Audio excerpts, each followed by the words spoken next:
Sebelum tahun 1982, pendidikan guru di Malaysia tidak mempunyai satu falsafah yang didokumentasikan. Pendidikan guru pada waktu itu bergerak selari dengan matlamat negara yang dinyatakan dalam laporan pelajaran seperti Penyata Razak 1956, Laporan Rahman Talib 1961 dan juga Rancangan Malaysia. Pada tahun 1979, Laporan Jawatan Kuasa Kabinet telah menetapkan hala tuju pendidikan guru di Malaysia, iaitu yang pertama, bagi menghasilkan guru yang mempunyai kesedaran dan daya pemikiran untuk mengendalikan pengajaran dan pembelajaran secara interaktif bagi mengembangkan lagi potensi murid. Yang kedua, bagi melahirkan guru yang dapat membudayakan ilmu dalam kalangan masyarakat. Oleh yang demikian, pada tahun 1982, Kementerian Pendidikan Malaysia iaitu bahagian pendidikan guru telah menggubal dan mendokumentasikan falsafah pendidikan guru dengan rasminya. Objektif utama falsafah pendidikan guru adalah untuk menjadi rujukan, panduan, amalan dan wawasan kepada semua institusi yang melahirkan guru-guru di Malaysia.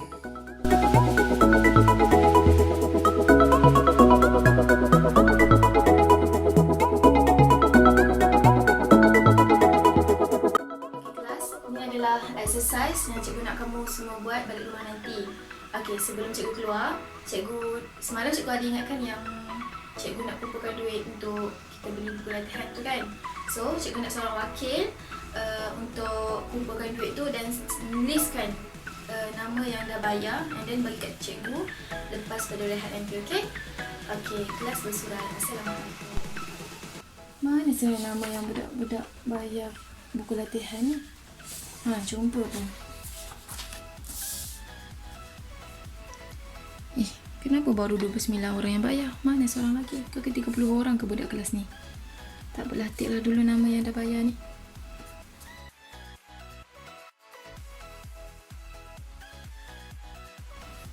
Betul lah, seorang lagi belum bayar. Tak apalah, aku WhatsApp lah dia. Tanya kok ada masalah yang boleh aku bantu ke.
Assalamualaikum warahmatullahi taala wabarakatuh. Okey, apa khabar semua?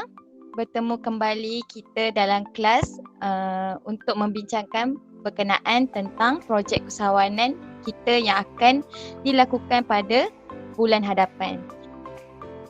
Jadi, adakah anda semua sudah bersedia dengan idea-idea untuk dikemukakan pada hari ini? Ada sesiapa yang mahu berkongsi bersama cikgu? Saya cikgu. Keluarga saya ada buat perusahaan makanan macam cake, brownies dan cokoja.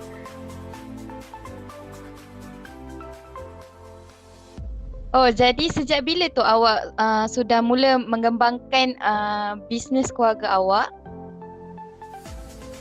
Saya buat bisnes tu sejak saya mula kecil lagi. Saya tolong-tolong keluarga saya menjual. Saya tolong packing produk keluarga saya untuk hantar ke pelanggan lah. Oh, jadi awak telah pun mula sejak kecil lah. Jadi baguslah.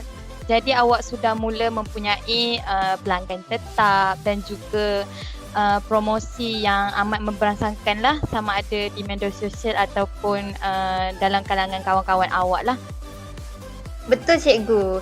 Saya biasa dapat pelanggan melalui saya promosi daripada Instagram, WhatsApp, Facebook dan sebagainya. Jadi saya harap produk yang awak ketengahkan ni memberi manfaat sama ada kepada awak dan juga keluarga awak. Malah ianya akan mengembangkan lagi bisnes awak ke pesada antarabangsa, kerana makanan ini tidak hanya boleh dimakan di Malaysia, malah boleh juga dipasarkan ke luar negara. Jadi awak punya idea ni amatlah baguslah untuk kawan-kawan awak contohi. Okey, jadi yang lain ingat jangan lupa contohi Atika dalam projek ini supaya kita sama-sama dapat berkongsi pengalaman dan juga mendapat grade yang bagus dalam projek persawanan ini. Baik anak-anak? Okay, terima kasih cikgu. Okey, terima kasih.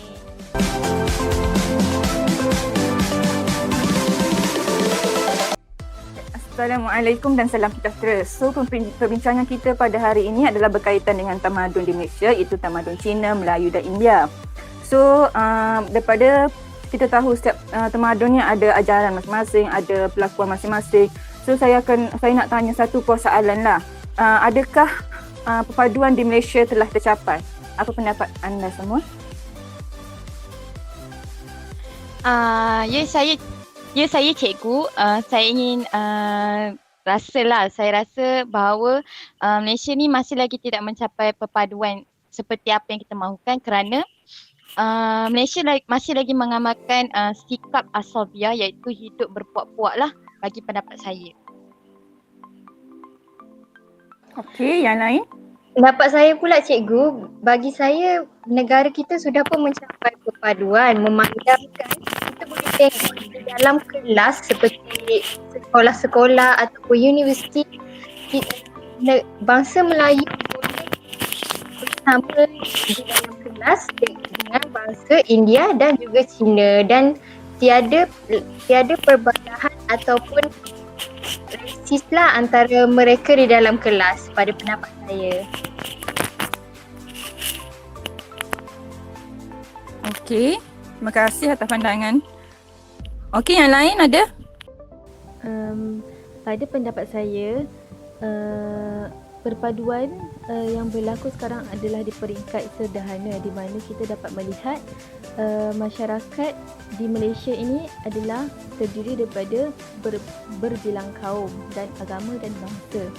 Tetapi kita dapat juga melihat bahawa masih lagi terdapat berlakunya konflik-konflik yang memecah belahkan antara kaum yang berbeza. Ya, sebenarnya perpaduan telah tercapai di Malaysia. Ya, kita tengok even ada konflik pun seperti yang Amni katakan, tapi negara kita ni dapat mengatasi konflik-konflik itu tanpa timbul rusuhan yang boleh merosakkan imej negara lah. Itulah kepentingannya beretika dalam sesuatu perkara yang kita lakukan. So kita tak ada pergaduhan antara kaum ni. So kita, contoh saya Melayu, bila bercakap dengan kaum lain ataupun melakukan sesuatu, cuba jangan menimbulkan isu-isu yang sensitif, so supaya kita dapat menjaminlah keamanan antara kaum di Malaysia ini. Okey. Baik cikgu. Baik cikgu.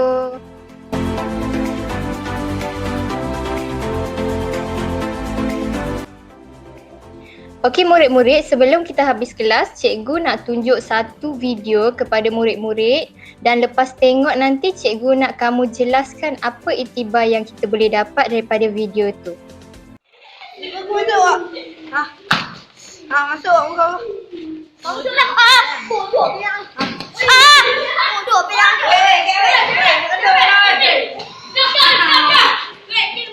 Ambil gambar bodoh kan ni.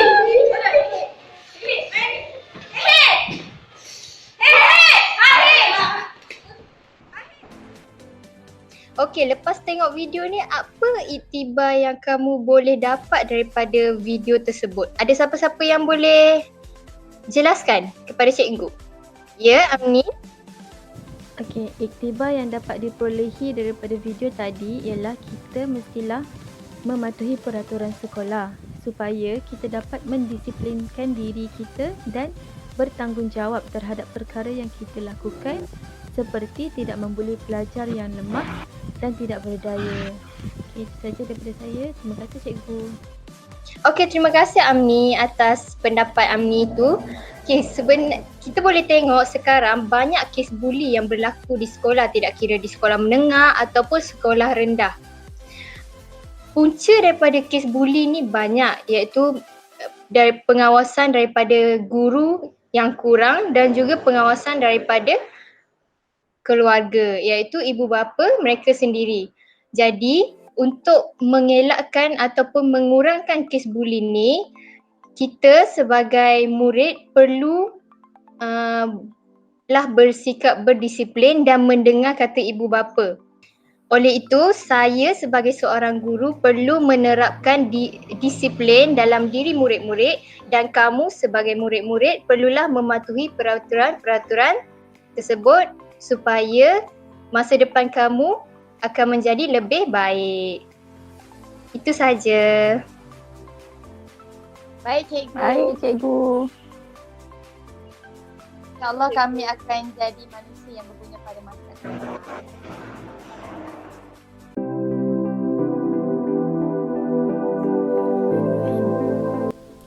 Profesi keguruan sebagai kerjaya profesional mempunyai beberapa kriteria.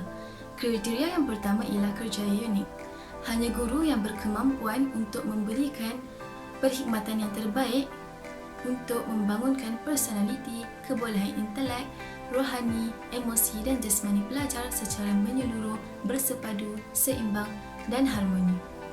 Walaupun kanak-kanak mempunyai ibu bapa, televisyen dan internet, namun hanya guru merupakan pakar yang terlatih untuk mewariskan pengetahuan, kemahiran, nilai, kebudayaan dan kepercayaan kepada generasi yang seterusnya. Antara contohnya ialah guru mata pelajaran, guru pakar dan guru campur. Kriteria yang seterusnya ialah tahap pendidikan yang tinggi. Seorang guru perlu menjalani tempoh pengajian di institusi pendidikan guru selama 4 hingga 5 tahun bagi mendalami 3 komponen, iaitu komponen pertama, pengetahuan dan kefahaman yang berkaitan dengan konten, kurikulum, pelajar, falsafah dan matlamat pendidikan serta persekitaran pendidikan. Yang kedua ialah kemahiran kaedah dan teknik yang berkaitan dengan pedagogi umum, pedagogi kandungan, pengurusan bilik darjah serta kemahiran teknologi maklumat dan komunikasi. Yang terakhir iaitu amalan nilai profesional, iaitu amalan nilai-nilai murni, perlakuan guru yang penyayang, berpekerti mulia, berdaya tahan serta patuh kepada etika profesionalisme keguruan.